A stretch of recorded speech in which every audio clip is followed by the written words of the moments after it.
Good news is no news. That's the message most journalists want to give us, and that's a dramatic mistake. I'm Charles Groenhuizen. I'm 65. I've been a journalist for over 40 years. We have to realize that journalism is like a mirror. Our viewers, our readers look in this mirror and they're supposed to see the world as it is. And they don't. They see a mirror which is fogged up. It's always the negative side of life. And I try to correct that mistake a teeny tiny little bit.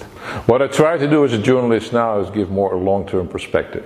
What I see on TV all the time is a lot of noise, breaking news. I like to focus on silent revolutions, but they are extremely important, but long-term.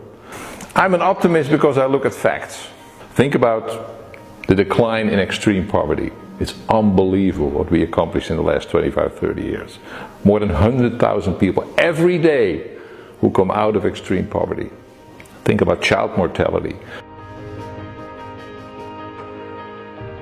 Think about average life expectancy.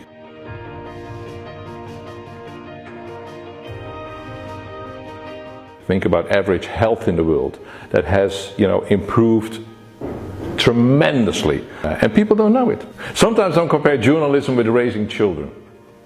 We raise children in a way that brings out the positive sides in them, things they do well.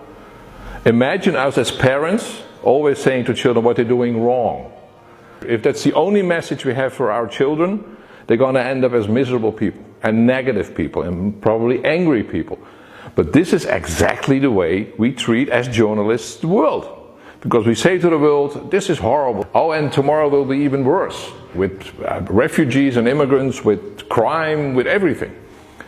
And the consequence of this negative attitude is that people look at the world in a very negative way. Very often it plays into the fear of people. It makes them scared and angry. So it's not just saying journalism is so negative, it has huge consequences for society and for political choices. The basic difference I have with a lot of my colleagues, they tend to amplify the bad stuff in the world. I would go for the opposite, amplify the good without forgetting the bad. There's some huge issues, of course, and challenges. Think about the climate crisis, immigration, inequality. But at the same time, the progress in so many fields is unprecedented.